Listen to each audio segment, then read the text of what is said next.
Wa qala Rasulullah sallallahu alaihi wasallam, fa inna astaqal hadis kitabullah wa khairul haji hadyu Muhammadin sallallahu alaihi wasallam wa syarrul umuri muhdatsatuha wa kullu muhdatsatin bid'ah wa kullu bid'atin dolalah wa kullu dolalatin finnar. Amma ba'du. Yang saya muliakan Ketua Pengurus Yayasan Syiarul Islam, dalam hal ini adalah Ketua Bidang Dakwah, Ustadz Nawawi, Imam Nawawi ya. Imam Nawawi ini nama yang sangat masyhur, salah seorang ulama besar, pembela mazhab Imam Syafi'i, ya, yang besar, berasal dari desa Nawa di Syria, itu Imam Nawawi ya, di Syria. Karya-karyanya banyak sekali. Beserta seluruh pengurus Yayasan Syiarul Islam, yang saya hormati khususnya adalah Ketua Pengurus Pengajian Ummahat yang menyelenggarakan pengajian rutin di lingkungan Syiarul Islam. Kita bersyukur pada hari ini saya khususnya bisa bertemu dengan ibu-ibu dan bapak sekalian.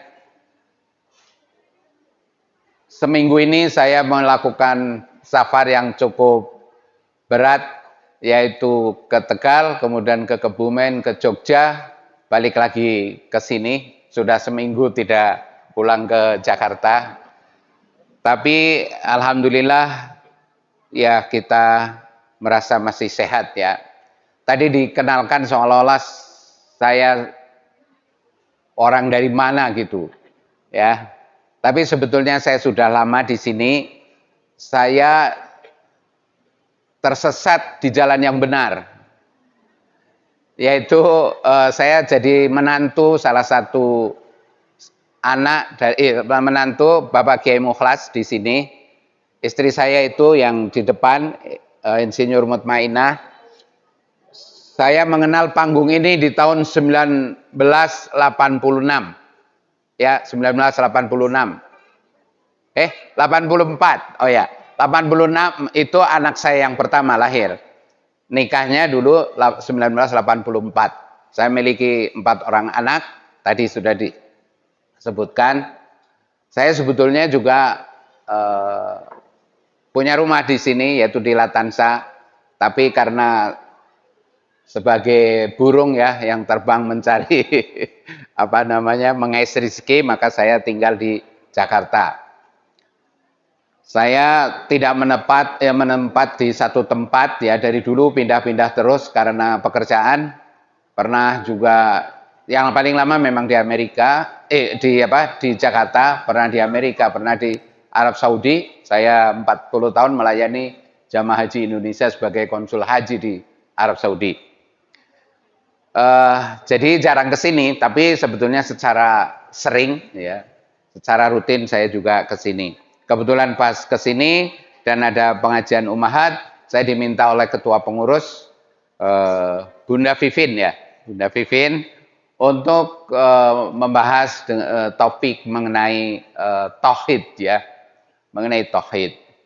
Ibu-ibu dan bapak sekalian, tauhid ya. Saya kira yang ibu-ibu yang sudah belajar bahasa Arab itu tahu bahwa akar kata dari tauhid itu berasal dari kata wahada. Wahada, waw, ha, dal, wahada. Yang artinya satu.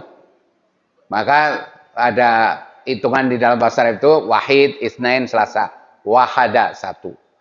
Tetapi kemudian bagaimana bisa muncul kata tauhid, itu kemudian dibentuk menjadi fi'il rubai mazid kalau di dalam bahasa Arab. Itu artinya hurufnya 4, tetapi satunya ini huruf tambahan, huruf ziyadah. Apa itu? Dari wahada, kemudian ditasdid yang tengahnya. Wahada, wahada. Jadi kalau dibuang hadisnya menjadi wahahada, wahahada. Jadi hanya itu karena dua huruf kembar, maka dalam bahasa Arab ditasdid, dibunyikan satu menjadi wahada, yuwahidu. Dalam bahasa apapun, termasuk dalam bahasa Indonesia, kalau ada perubahan bentuk, biasanya perubahan arti, menimbulkan perubahan arti. Dari kata wahada yang berarti satu, kemudian ditambah satu huruf H menjadi wahada, yuwahidu, kata bendanya menjadi tauhidan. Dari kata satu atau dari kata satu maka menjadi berarti mengesahkan. Jadi tauhid artinya itu mengesahkan. Ya, mengesahkan. Lawannya di dalam istilah agama kita, lawan daripada tauhid itu adalah syirik. Ya, lawan daripada tauhid itu adalah syirik. Kalau tauhid itu mengesahkan, maka tasyrik atau syirik itu adalah menyekutukan, membuat sekutu. Jadi antara tauhid dan syirik pasti ini berlawanan terus. Ya, berlawanan maksudnya kalau ada syirik pasti tidak ada tauhid. Kalau ada tauhid berarti bersih dari syirik. Karena ini dua kata yang berlawanan. Nah, tidak diragukan lagi ibu-ibu dan bapak sekalian, tauhid itu menjadi dasar semua amaliyah seorang mukmin. Nah, seorang mukmin, amalan sebesar apapun kalau tidak didasarkan pada tauhid maka menjadi fata morgana. Kelihatannya bagus, kita punya amalan banyak, tapi timbangannya sangat ringan di sisi Allah. Haba'am mangsuro, seperti debu-debu kecil yang bertebangan. Habaan itu kalau kita pagi-pagi lihat itu di bawah sinar matahari pagi itu sering kali ada debu-debu kecil berterbangan. Itu namanya habaan dalam bahasa Arab. Mangsuro yang bertebangan. Jadi walaupun kita beramal soleh banyak, tetapi tidak didasarkan kepada tauhid, maka amaliyah itu ringan sekali timbangannya dan tidak akan diterima oleh Allah Subhanahu wa taala. Jadi betul bahwa tauhid itu sangat penting ya bagi mengenal tauhid itu sangat penting bagi para mukmin dan mukminah. Ibu-ibu dan bapak sekalian, sayangnya, nah ini sayangnya, banyak daripada orang Islam sendiri yang tidak mengenal dengan baik atau dengan benar kalimat tauhid ini. Kalimat tauhid di dalam agama kita itu adalah sama dengan kalimat thayyibah, yaitu apa? Asyhadu an la ilaha illallah wa asyhadu anna Muhammadar Rasulullah. Ini namanya kalimat tauhid, kalimatut tauhid. Dan Islam itu dibangun sendi yang pertama adalah dari syahadatu alla ilaha illallah. Kalau buniyal islamu ala khamsin, yang pertama itu adalah syahadat asyhadu alla ilaha illallah wa asyhadu anna Muhammadar Rasulullah. Jadi setiap insan muslim penting sekali untuk dapat memahami kalimat thayyibah ini dengan benar. Kalau tidak, konsekuensinya tadi kita mengira amaliyah kita sudah bagus dan banyak, tetapi di mata Allah di depan atau ketika dihisab oleh Allah ya tidak ada artinya. Sayangnya kebanyakan dari masyarakat Islam itu masih belum mengenal atau memahami dengan baik. Orang Islam itu kan dia dikatakan Islam ketika mau mengucapkan asyhadu alla ilaha illallah wa asyhadu anna Muhammadar Rasulullah. Tetapi yang kebanyakan di orang umum, ya orang awam Islam itu baru sampai sebatas bibir. Bagaimana pelaksananya tidak tahu. Buktinya apa? Buktinya banyak orang yang sudah bersyahadat, ya, tetapi masih mempercayai omongan dukun-dukun. Banyak nggak di kalangan kita yang percaya omongan dukun? Nah, bahkan dukun-dukun itu berada di setiap kota, setiap desa, bahkan di setiap RT punya dukunnya sendiri. Padahal di RT itu penghuninya adalah sudah pada bersyahadat semua. Kemudian mungkin juga banyak di rumah-rumah kita atau anggota keluarga kita yang masih percaya kepada jimat-jimat, keris, ya. Apalagi percaya kepada angka sial 13 itu adalah angka sial. Ya, sehingga di hotel pun nggak ada kamar nomor 13. Lift juga nggak ada kamar nomor 13.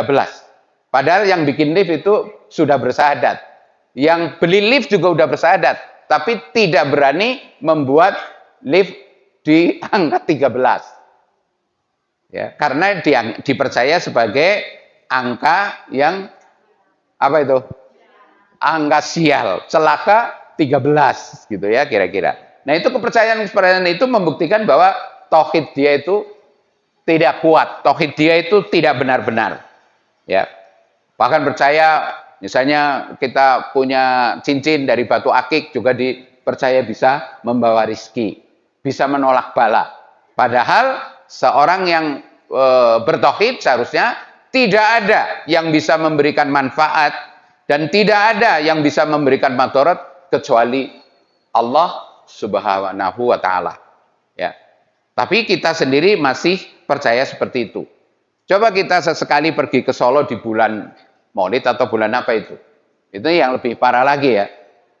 Ada yang kenal dengan Kiai Slamet di Solo? Apa? Ya orang Solo tahu ya. Kiai Slamet itu kerbau yang warna putih kalau tidak salah ya. Ya, bule, kerbau bule maksudnya ya. Jadi itu oleh sebagian orang atau oleh banyak orang yang sudah bersyahadat dipercaya bisa memberikan barokah, bisa bisa memberikan manfaat. Sampai kotorannya pun diperebutkan. Kalau 1 tahun sekali keluar di lapangan itu waktu apa itu jelang sekaten atau apa kalau di Solo itu dipercaya kotorannya diperebutkan hanya karena dipercaya bahwa kotoran kerbau bule itu bisa Kiai Slamet itu bisa memberikan barokah. Nah ini yang percaya seperti itu adalah orang yang sudah bersyahadat. Iya enggak? Nah inilah yang makanya saya pesankan, walaupun kita sudah lama bersyahadat, kita harus terus-menerus mendalami ajaran Islam, mendalami ajaran agama kita. Kata Rasulullah, "Mayyuridillahu bihi khairan fal yufaqih fiddin." Barang siapa yufaqihu fiddin. Kalau Allah menghendaki seseorang hambanya itu akan dijadikan orang baik, maka ia akan didorong untuk terus mendalami ajaran agamanya. Kalau orang di dunia ini, seorang muslim, hidupnya tidak pernah tergerak untuk belajar agama, menghadiri pengajian, membaca buku, dengan berbagai cara ya. Ketika kita belajar dengan sarana apapun mendalami ajaran agama kita, kalau kita tidak tergerak, itu tanda-tanda kita akan berakhir dengan jelek.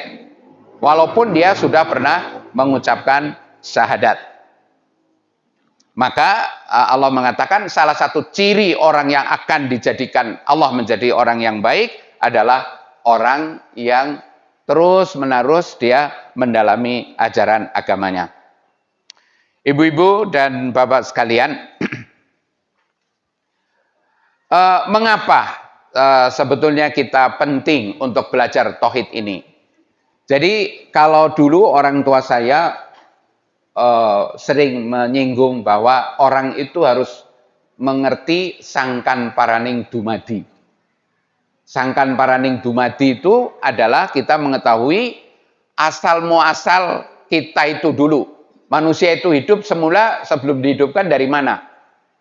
Terus setelah kita tahu di sini, ya, itu tugasnya apa? Setelah kita meninggalkan dunia ini, lalu mau apa? Ya, di dalam agama kita dikenal ada beberapa alam yang telah kita lalui sampai di alam dunia ini. Yang pertama kita ada di alam dzarrah, ya, alam benih. Ketika kita masih ada di alam benih, ya.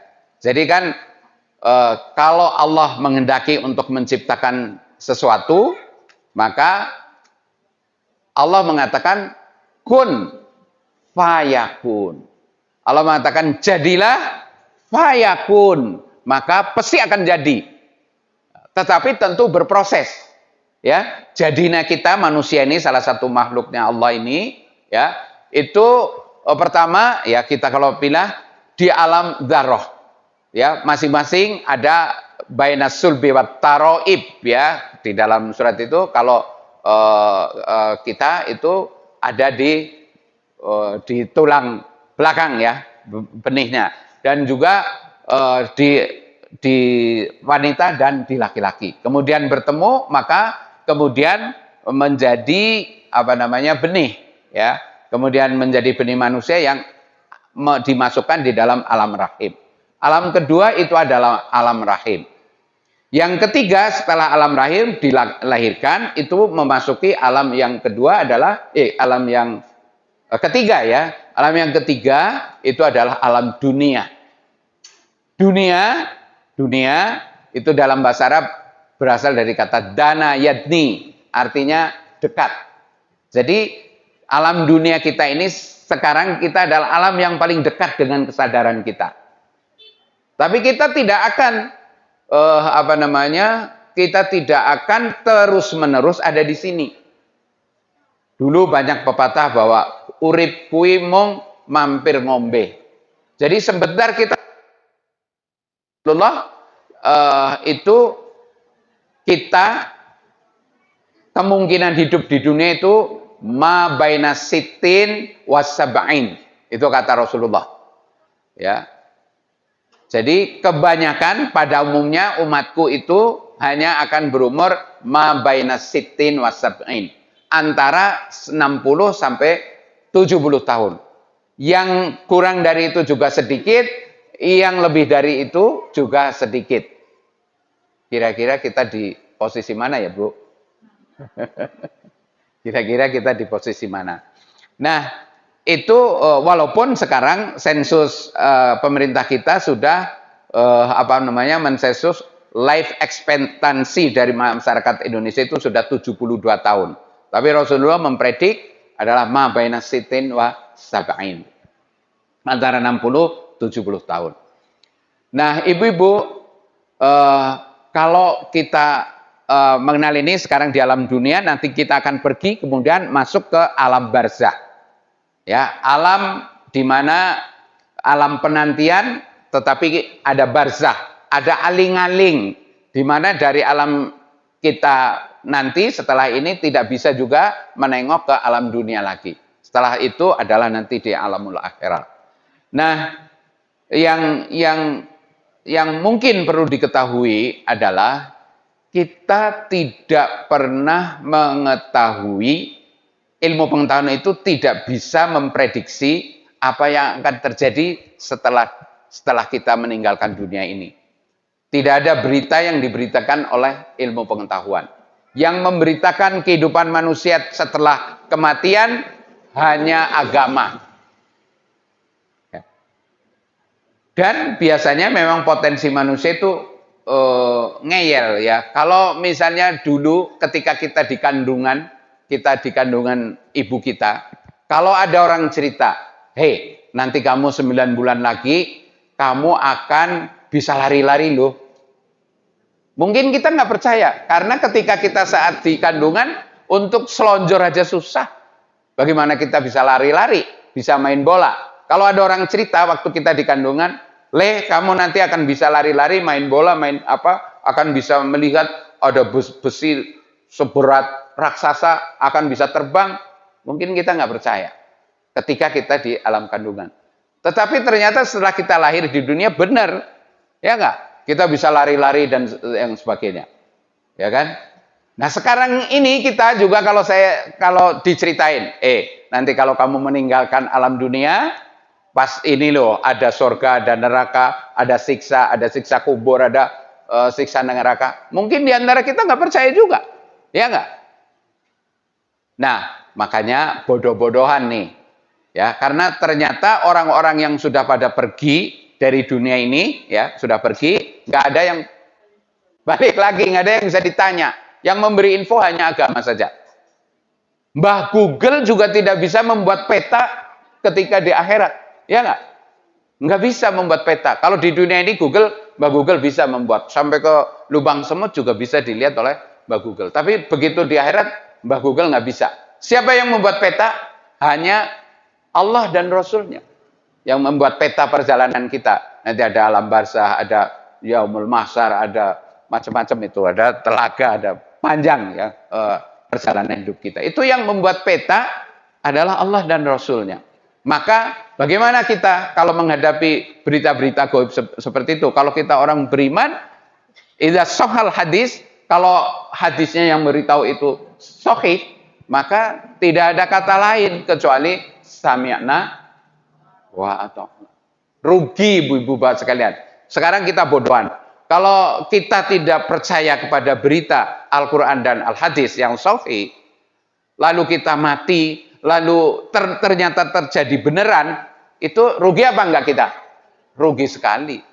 Kalau misalnya itu bohong, enggak begitu rugi juga kita. Karena apa? Semua ajaran agama, agama kita itu menyebabkan kita menjadi orang yang baik di dunia. Jadi kalau kita mengamalkan ajaran agama, jadi apapun kita, ya, sampai menjadi pekerjaan yang paling kelihatan sepele pun ya, kalau kita menjadi orang yang muttaqin, orang yang takwa, pasti akan terhormat di lingkungannya. Buktikan omongan saya. Walaupun kita misalnya tidak punya pangkat, tidak punya jabatan, tidak punya apa ya, jadi orang kampung gitu ya, orang biasa saja. Tapi kalau kita menjadi orang yang bertakwa, yang taat kepada perintah Allah dan menjauhi larangannya, pasti terhormat di lingkungan. Ya, jadi itulah yang harus kita sadari. Nah sekarang peta ini kita tadi bicara mengenai sangkan paraning dumadi. Dulu asal kita tidak ada, kemudian sekarang ada, dan kemudian nanti akan tidak ada lagi. Lalu tugas kita hidup di dunia ini apaan? Ada yang tahu, Bu? Tugas kita ketika dikasih nyawa, dikasih rezeki, dikasih macam-macam untuk hidup di sini, kira-kira tugasnya ngapain? Ya? Untuk beranak? Untuk beribadah. Iya. Jadi tugas kita harus mengingat ini ya. Jadi kita boleh bercita-cita menguasai dunia, tapi harus satu ingat. Ayatnya ya di surat Ad-Dzariyah ayat 56 itu bunyinya wa ma khalaqtul jinna wal insa illa liya'budun. Nah, ini perhatikan kalau orang-orang yang belajar bahasa Arab ya, wa ma khalaqtul jinna wal insa. Di sini ada struktur kalimat yang menggunakan adatul qasr. Adatul qasr itu sebetulnya suatu cara ya, suatu fungsi untuk memberikan tekanan kepada bagian kalimat yang dianggap penting. Ya. Wa ma khalaqtul jinna wal insa. Ada kata nafi di sini, yaitu fungsi apa tuh? Huruf nafi. Ma di sini. Wa ma, tidak artinya. Wa ma khalaqtul jinna wal insa. Ya. Tidak akan atau tidaklah diciptakan jin dan manusia illa, ada kata pengecualian. Illa, kecuali liya'budun, untuk beribadah kepada Allah, kepadaku. Liya'buduni gitu ya. Liya'budun, untuk beribadah kepadaku, kata Allah, untuk beribadah kepada Allah. Jadi disampaikan, Allah menyampaikan firman-Nya bukan saya menciptakan jin dan manusia itu untuk beribadah, tidak. Tetapi ditekankan, saya tidak menciptakan jin dan manusia kecuali atau hanya untuk beribadah. Jadi fungsi kita hidup di dunia ini adalah fungsinya untuk beribadah, tidak ada lain. Maka para rasul diutus dari mulai Nabi Nuh, rasul yang pertama, sampai kepada Nabi Muhammad, tugasnya hanya satu. Misinya rasul itu hanya satu. Ada yang tahu? Misinya rasul hanya satu tugasnya. Apa coba? Apa tugas Rasul itu? Yang diemban. Dia dikatakan menjadi utusan itu, dia diutus untuk apa? Ya? Untuk Dakwah itu apa? Menyampaikan. Disampaikan apa yang disampaikan? Iya. Jadi kita lihat di surat An-Nahl ayat 36. An-Nahl ayat 36 nanti boleh ditengok.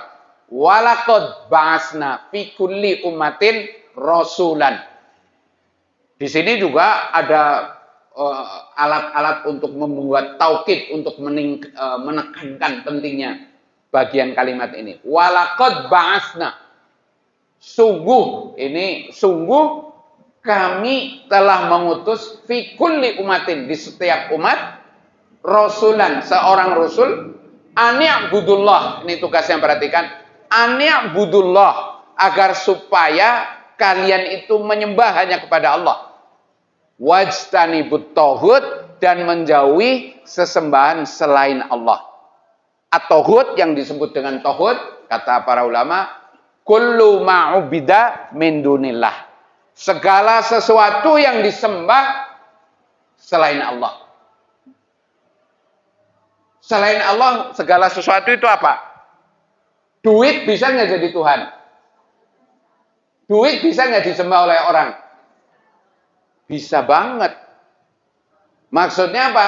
Kalau kita bisa menghalalkan yang haram, bisa mengharamkan yang halal, gara-gara rupiah, berarti kita sudah menuhankan duit. Ya. Makanya ada Abdul Butun, ya, Abdul Butun. Kalau hamba perut, kata Rasulullah. Ta'isa Abdul Butun. Ini hadisnya Rasulullah. Ta'isa Abdul Butun. Celaka para hamba perut yang dia berani nabrak halal dan haram demi perutnya. Berarti dia Abdul Butun. Wa ta'isa Abdul Dinar. Dan juga celaka orang-orang yang menggambarkan diri kepada dinar, kepada uang, kepada mata uang dinar. Wadarohim, abdad darohim juga. Jadi semua itu bisa menjadi tauhid, bisa menjadi sesembahan manusia. Intinya adalah manusia patuh kepada sesuatu, ya, dia melaksanakan perintah, menjauhi larangannya, tetapi kepada selain Allah. Misalnya kita demi duit, ya, disuruh kerja sampai apapun, meninggalkan ibadah, tidak sholat, tidak apa, mau. Berarti kita sudah abdad garohim. Berarti kita sudah meninggalkan apa yang seharusnya menjadi tugas utama kita dihidupkan oleh Allah di muka bumi ini. Jadi tugas utama, ingat-ingat, adalah untuk beribadah kepada Allah. Nah, bagi para mudai ini, nih, jadi tugas utamanya dai itu adalah membuat manusia beribadah kepada Allah secara benar, seperti yang diperintahkan oleh Allah dan diperintahkan oleh Rasulnya. Tidak lain, tidak bukan. Ada orang yang berhasil mengemban misi ini, ada orang yang tidak berhasil. Ya, apa namanya? Itu nggak persoalan. Kalau Allah itu mementingkan prosesnya, kita berusaha apa tidak. Karena Allah mengatakan, wattaqu mastata'tum. Bertakwalah kamu kepada Allah semampu kalian. Yang penting kita udah berusaha. Ya. Tetapi usahanya harus benar, bahwa kalau dakwah, kerja dakwah itu adalah mengajak manusia, memberikan penjelasan kepada manusia agar beribadah kepada Allah secara benar. Jangan sampai dia beribadah kepada Allah dan kepada lainnya. Apalagi kalau hanya beribadah kepada lainnya. Itu namanya orang kafir. Kalau beribadah sama sekali tidak kepada Allah, itu namanya orang kafir. Tapi kalau dia beribadah kepada Allah dan juga beribadah kepada lainnya, itu namanya orang musyrik. Ya, jadi membuat sekutu dengan Allah. Maka ibadahnya juga tidak akan diterima. Maka tugas seorang dai, kerja dakwah itu, satu, ingat-ingat ini, mengajak manusia untuk beribadah dengan benar. Jadi jangan sampai kita, misalnya, kita dakwah dengan dangdutan, umpamanya. Ini kan dangdut dakwah. Ya, kira-kira bisa apa enggak seperti itu? Berdangdut dengan berdakwah. Ya mudah-mudahan sih bisa, tapi itu tidak pernah dicontohkan oleh Rasulullah. Ibu-ibu dan bapak sekalian, Kenapa ini penting dan diangkat oleh Ummahat, ini pengajian Ummahat, tauhid itu harus menjadi perhatian kita. Itu karena tanpa tauhid manusia tidak atau kita semua tidak akan bisa masuk surga. Perhatikan sabda Rasulullah ini. Nabi SAW bersabda, "Man syahida an la ilaha illallah wahdah la syarikalah wa anna Muhammadan abduhu wa rasuluhu wa anna Isa abdullah wa rasuluhu wa kalimatuhu alqaha ila Maryam wa ruhum minhu wal jannatu haqqun wan naru haqqun adkhalahul jannah ala ma kana minal amal." Ini riwayat hadis diriwayatkan oleh Imam Bukhari dan Muslim.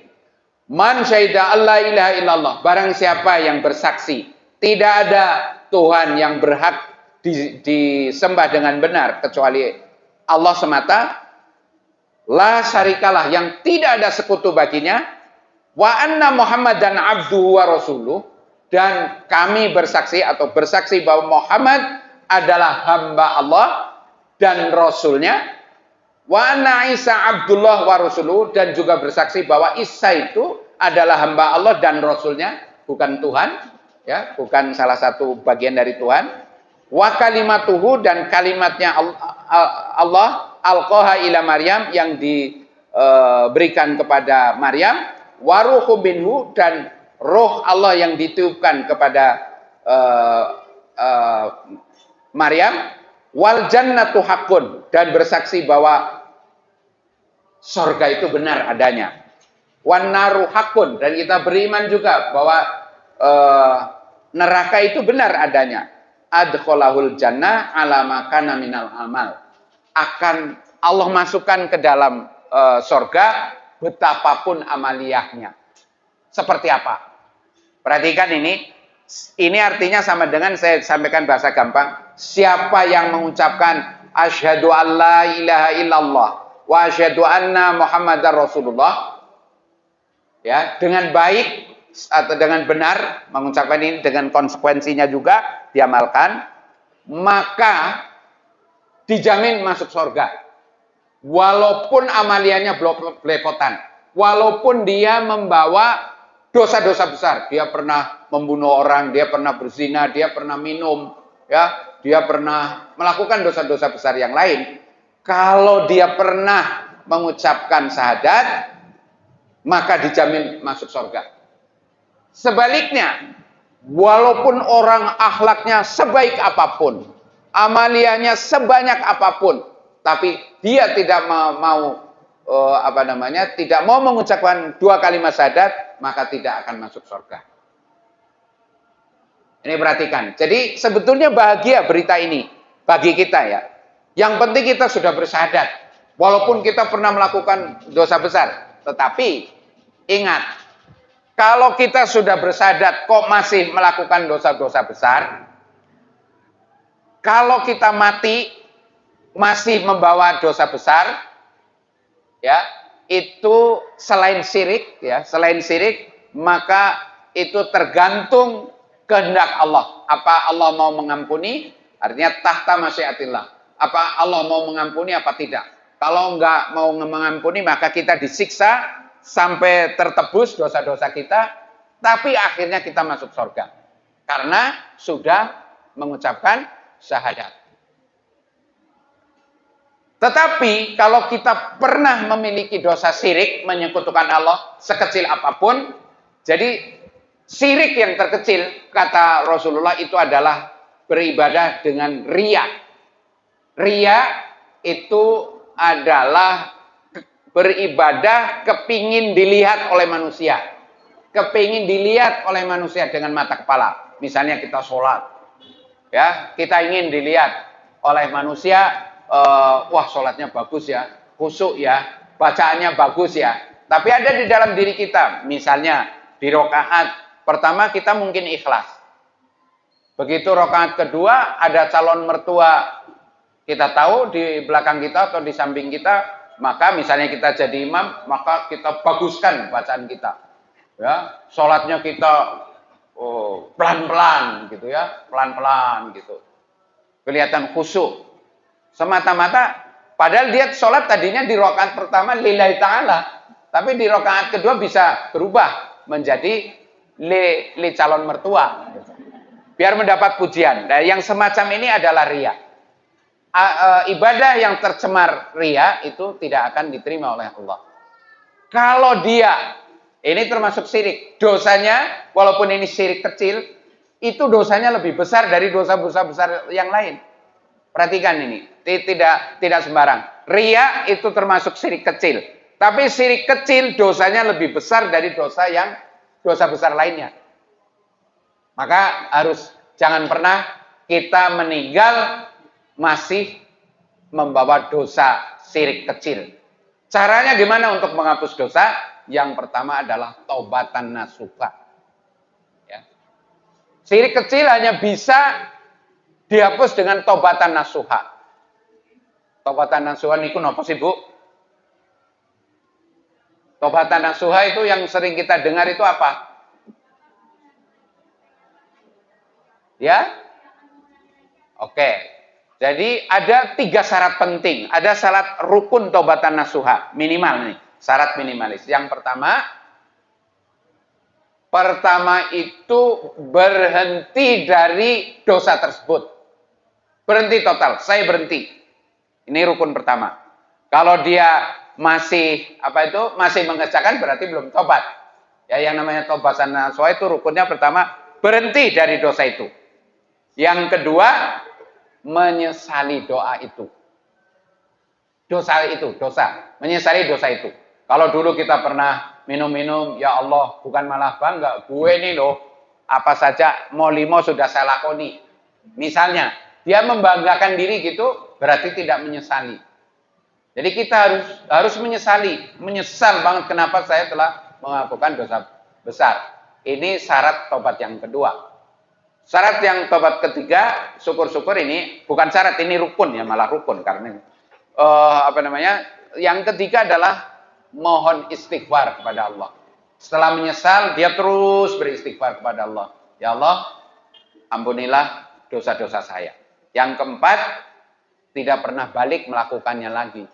Itu yang disebut taubatan nasuha. Coba nomor 1 apa, Bu? Berhenti total ya dari itu. Yang kedua, menyesali perbuatan itu. Yang ketiga, istighfar. Yang keempat, bertekad untuk tidak mengulangi lagi sama sekali. Kalau kita tobatnya masih pagi berhenti, siang lakoni lagi, ya kayak orang makan itu, ya ketika makan udah kenyang, udahlah gua nggak makan. Tapi nanti lapar lagi, berbuat lagi, makan lagi. Itu namanya tobat sambel. Ya, udah tobat tapi kepingin lagi melakukan lagi. Jadi ini dosa syirik tadi, dosa menyekutukan itu, kalau sampai terbawa mati, itu pasti disiksa. Kata Allah itu. Ya, pasti disiksa, kata Allah. Ya. Jadi apa dalilnya kalau dosa syirik itu pasti disiksa? Dalilnya silakan periksa di surat An-Nisa ayat 48. An-Nisa 48 bunyinya gini. Innallaha la yaghfiru ayyushraka bihi wa yaghfiru ma duna dzalik liman yasha. Wa may yusyrik billah faqad iftara itsman adzima. An-Nisa ayat 48. Sesungguhnya Allah atau ketahuilah bahwa Allah tidak akan mengampuni jika dia disekutukan. Wa yaghfiru ma duna dzalik, tapi Allah akan mengampuni semua dosa-dosa lainnya. Itu kan omber banget ya. Gusti Allah itu Rahman sekali. Jadi asal seorang hamba tidak menyekutukan Allah, berbuat dosa apapun akan diampuni. Bagi yang digendaki oleh Allah, yang dikehendaki oleh Allah. Wa may yusyrik billah faqad iftara itsman adzima. Barang siapa yang menyekutukan kepada Allah, maka sungguh dia telah berbuat dosa yang sangat besar. Jadi dosa syirik adalah dosa besar nomor 1. Yang kalau tidak sempat tobat sebelum mati, pasti akan mengalami siksa. Berbeda dengan dosa besar selain syirik. Kalau dosa besar sering syirik, kita belum sempat tobat, sudah mati, ada kemungkinan masih bisa diampuni. Kalau Allah berkehendak mengampuni, diampuni. Tapi kalau Allah berkehendak menyiksa, disiksa. Tapi kalau syirik sudah dipastikan oleh Allah, pasti akan disiksa. Apakah tidak bisa masuk surga? Selama dia sudah pernah mengucapkan syahadat, endingnya akan masuk surga. Tetapi dia akan nanti neraka berapa ratus tahun, wallahu a'lam. Kalau sudah tertebus dosa syiriknya, maka dia endingnya kalau dia sudah pernah bersyahadat, maka dia akan masuk surga. Ya.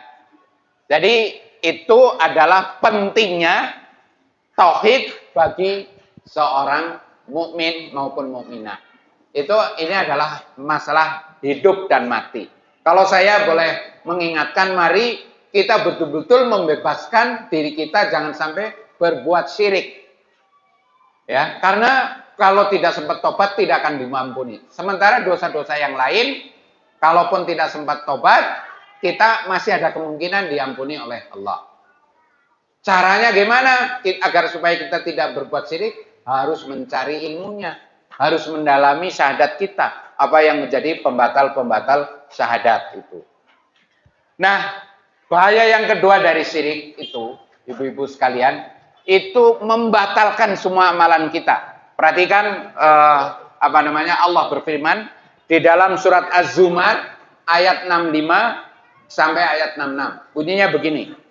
Walaqad uhiya ilaika wa ilal ladzina min qablik. Sungguh saya telah memberikan wahyu kepadamu Muhammad wa ilal ladzina min qablik, dan juga kepada rasul-rasul sebelum kamu. Lain asyrokta, kalau kamu menyekutukan Allah, layak batonna amaluka, pasti akan batal amaliyah kamu. Ya. Wala takunanna minal khosirin, dan oleh karena itu, karena amaliyahnya tidak diterima, pasti kamu akan menjadi orang yang paling rugi. Balillah fa'budhu wa kun minasyakirin. Ya, karena itu hendaklah Allah saja yang engkau sembah dan hendaklah engkau termasuk orang-orang yang bersyukur. Jadi di situ ayat ini mengandung pengertian. Rasulullah seorang nabi yang diberi wahyu, ya. Rasulullah ini manusia sangat pilihan dan diberikan wahyu, tapi kalau dia sampai berbuat syirik, ini peringatan Allah, ya. Lain asyrokta, ya, lain asyrokta layak bitonna amaluka. Kalau kamu, ini kepada Rasulullah, kalau kamu sampai berbuat syirik, walaupun kamu sudah saya jadikan Rasul, semua amaliyah kamu batal. Apalagi kita ini, siapa kita yang melihat Rasul aja kakak pernah, ya kan? Hidup kita jauh sekali dari Rasul, kita bukan keponakannya, bukan cucunya, bukan buyutnya. Kalau kita sampai berbuat syirik, pasti akan batal amalia kita. Kita sudah pernah sholat 60 tahun, ya, mungkin amalia kita. Sudah kita pernah bersedekah banyak sekali. Sudah pernah kita wakaf banyak sekali. Tapi kalau kita berbuat syirik, semua itu batal amaliyahnya. Apa enggak menjadi orang yang paling rugi? Maka dikomentari oleh Allah di situ, wala takunanna minal khosirin. Dan pasti kamu akan menjadi orang yang paling rugi. Udah mengeluarkan harta, udah mengeluarkan biaya, tenaga untuk beribadah, tetapi kemudian kita berbuat syirik, maka kita amaliyahnya tidak akan dianggap. Karena itu, ibu-ibu dan bapak sekalian, manusia ini semua anak keturunan Adam pernah berbuat salah, udah pasti. Maka kita jangan putus asa. Kata Allah, yang penting kita tidak putus asa. Allah berfirman, ya, Allah berfirman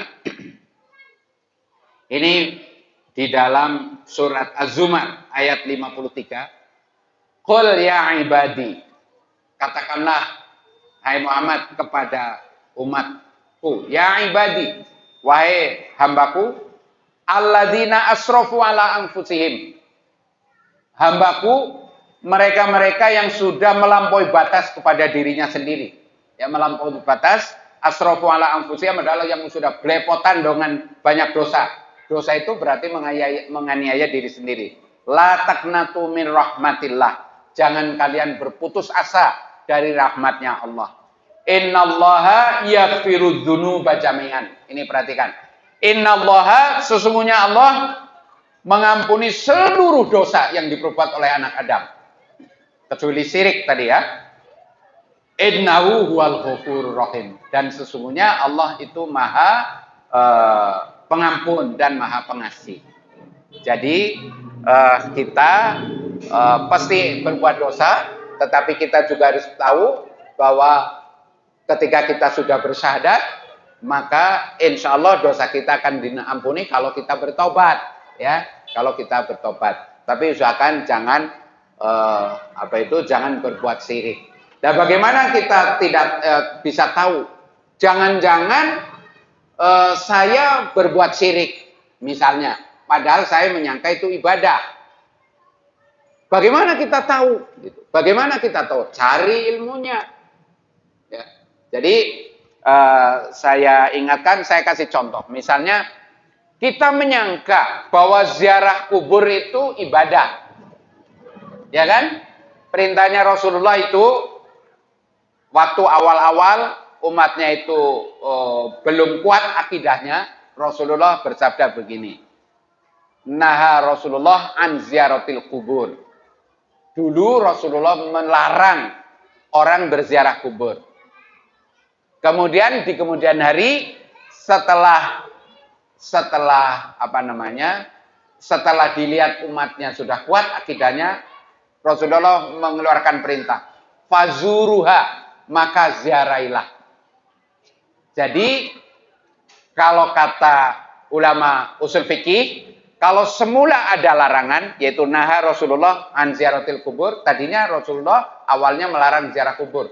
Fazuruha, kemudian Rasulullah memerintahkan. Ada perintah datang setelah pernah ada larangan. Maka hukum dasarnya itu mubah. Jadi hukum ziarah kubur itu awalnya mubah. Tapi kalau kita niati mengikuti sunat perintah Rasulullah, maka bisa naik menjadi sunnah. Kita ziarah kubur dapat pahala sunnah.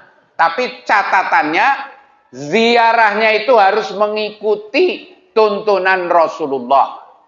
Ya, mengikuti tuntunan Rasulullah. Maka kalau ada orang ziarah kubur itu ngarang sendiri tata cara ziarahnya, bisa menjadi berbuat syirik. Bagaimana? Ya. Kalau Rasulullah berziarah kubur, datang mengucapkan salam, assalamualaikum ya ahlad diyar. Nanti saya akan menyusul seperti kalian. Itu kalau Rasulullah ziarah kubur. Lalu kemudian Rasulullah mendoakan kepada orang yang meninggal di situ, siapapun yang diziarahi dia doakan. Ya. Setelah itu pulang. Ya. Tidak ada pekerjaan yang lain. Tetapi kalau kita ziarah kubur nggak ngerti Rasulullah dulu ziarahnya seperti apa, maka kita ziarah kubur kan menjadi ibadah tadi. Memang benar. Jadi kita ziarah kubur bisa mengingatkan kita kepada kematian. Ya, walaupun kita si kaya, si miskin, si jelek, si cantik, kalau sudah mati sama saja. Itu bermanfaat bagi kita. Ya. Tetapi kalau kita ziarah kubur kemudian nggih Mbah Panggung kula ajeng magang dados wali kota, tolonglah kula doakan kepada Allah sampean orang yang soleh. Ya, kalau kita ziarah kuburnya seperti itu, misalnya ziarah ke makam Mbah Panggung, kita berdoanya seperti itu. Mbah, kula badhe magang wali kota, tolong doakan kepada Allah sampean yang orang soleh agar supaya saya terpilih. Ya, kalau seperti itu tidak boleh. Apalagi kita doanya Mbah Panggung, tolonglah sampean sing Mbah Reksa Tegal, kula jadikan wali kota Tegal. Tidak lagi meminta kepada Allah, kepada Mbah Panggung.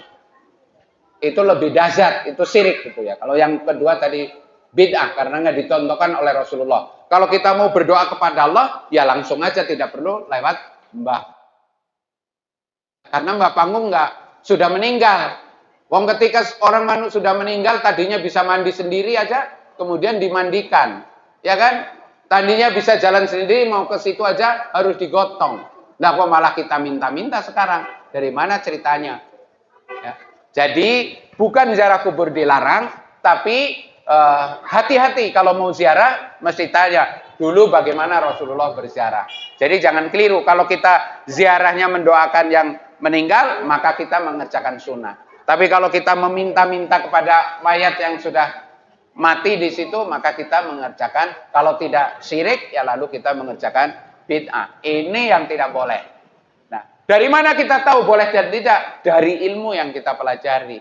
Ya, itulah maka kata Rasulullah, maka wajib bagi seorang mukmin dan mukminah mencari ilmu, mulai dari ayunan sampai ke liang lahat. Kenapa? Agar supaya kita terang benderang.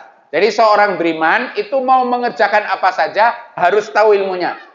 Misalnya kita mau bersedekah, ya, kita harus tanya gimana nasihat Rasulullah kalau saya mau bersedekah, ya, harus tanya ilmunya. Maksudnya kita cari. Kalau ngarang sendiri, wah, saya mau bersedekah, begitu kita beri lalu pasang pamflet di mana-mana. Ini gue loh, sedekah gini. Padahal Rasulullah menasihati kalau kamu mau bersedekah yang paling utama tangan kanan memberi, tangan kiri nggak usah tahu. Niku aurat ya, aurat banget itu. Ya kalau kita sekedar menghilangkan fitnah ya, memberitahu masih mudah-mudahan Allah nggak apa-apa ya, dijaharkan juga nggak apa-apa. Tapi tetap yang lebih utama adalah yang disembunyikan misalnya. Jadi kalau kita bersedekah ngarang sendiri, kita sedekahnya banyak, tapi kemudian kita pamer kemana-mana, hilang itu sedekahnya karena kita mengharap pujian dari orang banyak, walaupun kita juga mengharap pujian dari Allah Subhanahu wa taala. Demikian ibu-ibu yang bisa saya sampaikan pada kesempatan sore kali ini. Mudah-mudahan ilmu ini bermanfaat bagi saya khususnya ya, dengan saya membaca ayat-ayat Allah dan hadis-hadis Rasulullah, kita menjadi mengetahui, kemudian menjadi ingat, sehingga kita berada di jalan rel yang benar. Karena apa? Setiap manusia itu pasti berbuat salah. Setiap kita melakoni ketaatan, pasti setan akan mengganggu kita untuk kepleset dari situ. Mudah-mudahan kita terselamatkan dengan kita terus dibimbing oleh ilmu yang kita pelajari. Sekian, kurang lebihnya saya mohon maaf. Saya tidak tahu, kalau ada pertanyaan silakan, kalau enggak ya sudah selesai sampai di sini. Saya kira saya kembalikan. Mohon maaf sebelumnya, barangkali ada pertanyaan yang mau ditanyakan kepada kita. Monggo Bapak Ibu. Ada pertanyaan? Ya, silakan tuh belakang. Sepertinya ada yang mengangkat tangan. Monggo. Ada. Mic-nya susah, ada ininya, nggak ada yang wireless. Kalau kayak gini. Ya, maju ya. Terus masih.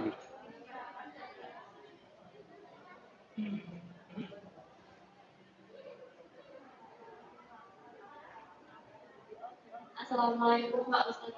Yeah. Misalkan ziarah kubur nih, biasanya kan kalau misalkan ada di kampung kan kayak mau ada kegiatan terus ziarah kubur kayak minta restu itu dosa.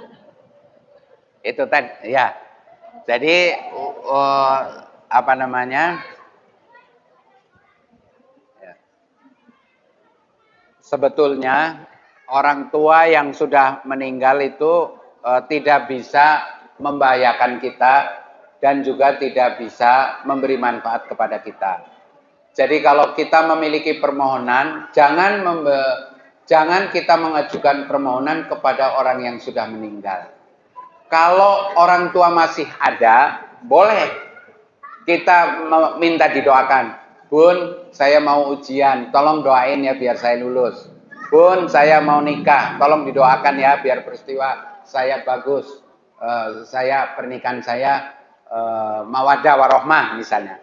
Kalau ibundanya masih ada, didatengin, itu boleh. Tetapi kalau sudah meninggal, kita minta ke ibunya, itu yang tadi yang saya sebut, itu termasuk syirik. Karena tempat berdoa itu hanya Allah kalau kita meminta. Tapi meminta itu boleh kepada manusia ketika dia memang masih hidup dan memang bisa. Yang dimintakan bisa. Umpamanya kita mau jadi wali kota. Kemudian kita, kota Tegal. Kemudian kita datangi orang yang paling berpengaruh. Misalnya Habib A. Kita datang, Bib, aku mau magang wali kota. Tolonglah, aku direwangi. Dia masih hidup, boleh. Tapi kalau Habib itu sudah meninggal, walaupun dia hebat, kemudian kita mau magang wali kota, kita ziarah, minta kepada Habib untuk dijadikan wali kota, ini syirik. Untuk didoakan kepada Allah menjadi wali kota, itu juga tidak boleh. Ya, tapi kalau masih hidup itu boleh. Ya, jadi janganlah seperti itu. Ziarah bagus. Ziarah itu adalah fungsinya untuk mendoakan kepada almarhum dan mengingatkan kepada yang hidup. Ya, bahwa saya sekarang mewah, masih cantik, masih kaya, masih apa, tapi pada akhirnya saya akan seperti bunda. Hanya butuh 1 meter dan menjadi tanah. Itu mengingatkan yang hidup. Kalau olah ziarah kubur. Kalau mendoa, dari manapun kita sampai. Tidak usah datang ke kuburan. Kalau datang ke kuburan malah mendorong kita untuk berbuat syirik, sebaiknya malah jangan. Ya. Kalau kita tidak bisa menjaga, maka Rasulullah juga la'anallah man zairatil kubur. Rasulullah melaknati, ya Allah melaknati, semoga Allah melaknati para perempuan yang ziarah kubur. Karena banyak perempuan yang ziarah kubur kemudian nangis-nangis minta-minta ke kuburan orang yang sudah mati. Lebih banyak madorotnya. Tapi kalau bisa menjaga madorot kayak gitu, kita datang mendoakan ayah bunda kita yang sudah tidak ada. Kita juga mengingat diri kita, oh iya saya juga akhirnya akan seperti ini. Itu sunnah dan ibadah. Tapi kalau kita menyeleweng dari fungsinya, minta-minta, itu tadi. Kalau tidak bid'ah, ya kita akan berbuat kesirikan. Ya, kalau saya menganjurkan jangan. Tapi kalau bisa menjaga, silakan ziarah. Seperti yang dituntunkan oleh Rasulullah. Datang, ucapkan selamat, kemudian doakan bunda kita yang sudah meninggal, itu ibadah. Dan itu bagus bagi diri kita dan bagi si mayat. Tapi kalau kita minta-minta, maka tidak boleh. Oke?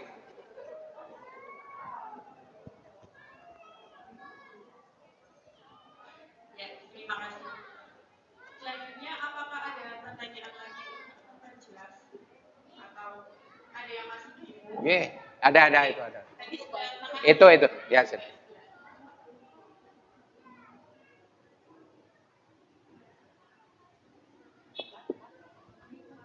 Bismillahirrahmanirrahim. Assalamualaikum warahmatullahi wabarakatuh. Waalaikumsalam warahmatullahi wabarakatuh. Terima kasih atas waktunya Pak Ustaz. Yang pertama kami ingin tanya, biasanya kami sebagai orang tua ini dan masih sebagai anak, ada anak yang sakit, kemudian ada orang tua yang sakit.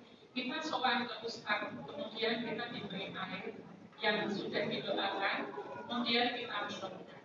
Ya. Disuruh minum dan disuruh balurkan badannya. Ini termasuk perbuatan syirik atau tidak? Ya. Kemudian yang kedua yang saya mau ini memang dari ajaran tauhid ini. Pernah kami dengar sebelum ada anak durhaka itu ada orang tua durhaka. Nah ini betul nggak Ustaz?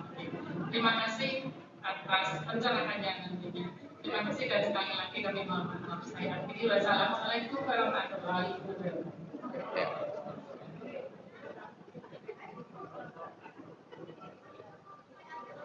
Baik, pertanyaan yang sangat bagus dalam kaitannya dengan topik pengajian hari ini. Yang pertama adalah kita ada keluarga kita yang sakit, kita datang kepada seseorang, kemudian diberi air yang sudah dibaca-bacain. Itu sebetulnya adalah budaya jahiliyah sebelum datangnya Islam, jahiliyah. Namanya ruqyah. Ya, ruqyah itu dalam bahasa kitanya adalah jampa-jampi, ya dibaca-bacain. Suatu hari ada sahabatnya Rasulullah bertanya kepada Nabi, "Ya Rasulullah, kami dulu ketika belum masuk Islam, kami sering melakukan ruqyah, yaitu membaca-bacain tertentu kemudian untuk mengobati seseorang. Terus Rasulullah bertanya, apa yang kamu baca? Sepanjang yang kamu baca itu, sekarang ini ketika dia udah Islam, sepanjang yang kamu baca itu adalah dari ayat-ayat Allah dan juga hadis-hadis Rasulullah yang sahih dan bacaan-bacaan yang memang diketahui benar ya adanya dianjurkan, misalnya dibacain Al-Fatihah, dibacain kulhu misalnya apa gitu, itu masih dibolehkan. Tapi secara umum Rasulullah mengeluarkan statement innar ruqa wa tamaimah itu sirkun. Ya, sesungguhnya ruqyah dan gantungan-gantungan itu yang dipercaya bisa menghilangkan bala itu adalah syirik. Tetapi kalau untuk ruqyah tadi sepanjang dibacakannya itu jelas, membaca dengan ayat-ayat yang jelas. Tapi kalau ibu tidak tahu apa yang dibacakan, mungkin dia bacaan-bacaannya itu syirik, misalnya dia mengucapkan ya Mbah Panggung ini tolong disembuhkan cucunda yang sudah sakit, misalnya ustadznya membaca begitu, itu menjadi syirik. Tapi kalau hanya membaca misalnya membaca Fatihah, membaca Qul a'udzu birabbil falaq, Qul a'udzu birabbin nas gitu ya, dengan bacaan-bacaan yang diperbolehkan, insya Allah tidak termasuk syirik. Jadi ruqyah secara umum itu syirik, tapi ada perkecualian. Kalau dia dibacain dengan doa-doa yang muktabar yang diajarkan Rasulullah dan juga dengan ayat-ayat Al-Quran dan hadis, itu masih dibolehkan. Tapi saya lebih menganjurkan kalau sakit ke dokter saja, pergi ke ahlinya. Ya. Itu pertanyaan yang pertama. Di samping juga karena itu kan tidak jelas, jadi kalau kecuali kita jelas banget itu, tapi masih dibolehkan. Yang kedua pertanyaannya, ada anak durhaka karena ada orang tua durhaka. Ini sebetulnya satu statement, ini bagus sebenarnya, satu statement betapa orang tua itu mempengaruhi kepada anaknya. Ya, itu statement seperti itu. Ya tidak mesti orang tua durhaka, anaknya durhaka, tidak mesti. Ya, bahkan banyak seorang anak menjadi alim karena orang tuanya durhaka. Dia belajar dari orang tuanya. Tapi sebaliknya, orang tuanya kiai, anaknya sebaliknya. Statement tadi benar juga untuk mengingatkan. Kalau kamu menyuruh ngaji anaknya ya orang tuanya ngaji. Kalau nyuruh anaknya sholat ya kamu mulai sholat dulu. Intinya seperti itu, Bu. Jadi memberikan contoh yang baik. Tapi statement itu hanya untuk mengingatkan orang tua. Ya, jadi tidak hanya kenakalan anak yang ada, tapi kenakalan orang tua juga ada gitu maksudnya. Jadi orang tua juga harus memperbaiki diri. Poinnya gitu. Tapi tidak ada mutlak-mutlakan. Bisa iya, bisa tidak.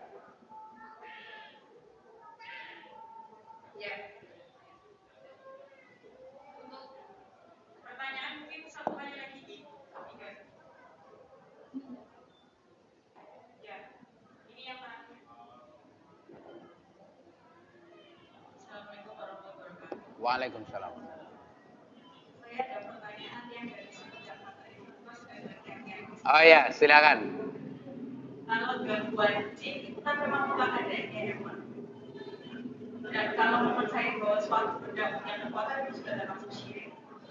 Dan saya pernah baca, entah ini betul atau salah, saya tanyakan, Ya. bahwa ketika melakukan ruqyah syar'i, ada satu benda yang memang ditakuti setan, seperti daun bidara. Dan saat melakukan ruqyah syar'i ini, daun bidara, kemudian si korban ini dipercik air dan sebagainya. Memang ada, apakah betul-betul ada pengecualian satu benda yang memang dibolehkan manusia gangguan dan sebagainya. Karena kan memang di Islam sendiri tidak boleh ada manusia yang bisa melihat makhluk lain. Iya. Baik.